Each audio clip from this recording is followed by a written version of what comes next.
युवक मित्रांनो, 45 वर्षात नव्हती एवढी बेकारी ह्या 5 वर्षामध्ये वाढली आहे.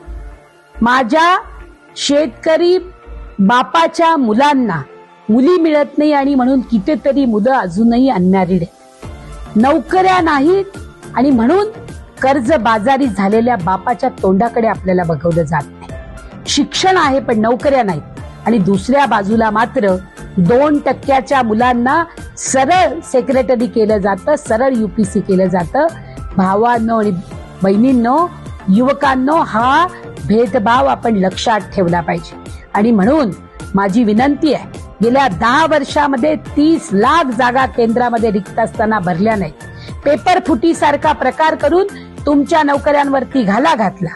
तुम्हाला सरळ सैन्यामध्ये भरती करण्याच्या ऐवजी 4 वर्ष